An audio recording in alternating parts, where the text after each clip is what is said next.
Մերձավոր Արևելքում ստեղծված իրավիճակի պատճառով քիչ առաջ Օմանի մայրաքաղաքից իրականացվել է հատուկ չվերթ։ Հայրենիք են վերադարձել Վրաստանի 168 քաղաքացի։ Ընդհանուր առմամբ վերջին օրերի ընթացքում Վրաստանի կառավարության կողմից կազմակերպված հատուկ չվերթներով Վրաստան է վերադարձել 500-ից ավելի անձ։ Կառավարության որոշմամբ Թբիլիսիի ուղղությամբ հատուկ չվերթներ իրականացվել են մարտի 3-ին, 4-ին և 5-ին։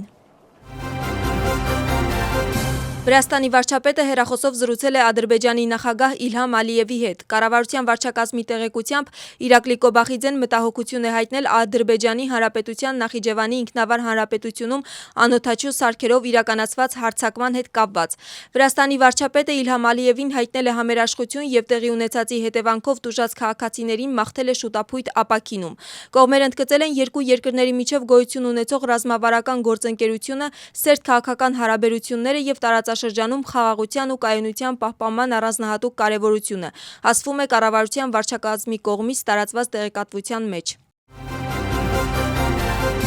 Իրանը սպասում է և պատրաստ է դիմակայել ԱՄՆ-ի զինված ուժերի ցանկացած ցամաքային ներխուժման, հայտարարել է Իրանի արտաքին գործերի նախարար Աբբաս Արաղչին NBC News-ին տված հարցազրույցում և ասել, որ իր երկիրը դասեր է քաղել նախորդ հակամարտություններից և այժմ ունի ավելի արդյունավետ մարտական ուժ, որը կարող է պայքարել ամերիկյան զորքերի դեմ, եթե նրանք ներխուժեն Իրան։ Նախարարի խոսքով Իրանը չի պահանջում հրադադար և չի կարողանում տեսնել ԱՄՆ-ի հետ բանակցելու պատճառ։ Արաղչին նաև հայտարարել է, որ ԱՄՆ-ն չի կարողացել հասնել արագ հաղթանակի և ռեժիմի փոփոխության Իրանում, չնայած նրան, որ անցյալ շաբաթ ԱՄՆ Իսրայելի կողմից իրականացված հարվածի հետևանքով գերագույն առաջնորդ Այաթոլլահ Ալի Խամենեին սպանեցին։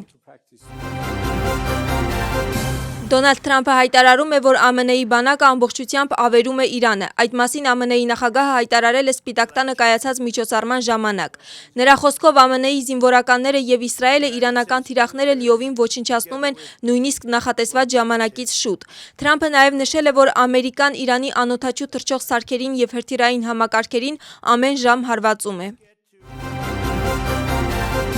Ամերիկայի Միացյալ Նահանգներում Վրաստանի պատվիրակության այցը իշխանական թիմը գնահատում է և հայտարարում, որ երկու երկրների միջև հարաբերությունները կառուցվում են զրոյից, որպեսզի դրանք հասցվեն նոր ռազմավարական հարաբերությունների։ Իսկ ընդդիմությունը կասկածամտորեն է նայում ԱՄՆ-Վրաստան հարաբերությունների վերագործարկմանը, քանի որ նրանց կարծիքով վրացական երազանքի կողմից անհրաժեշտ է դադարեցնել քաղաքական հետապնդումները և անցկացնել արդար ու ժողովրդավարական ընտրություններ։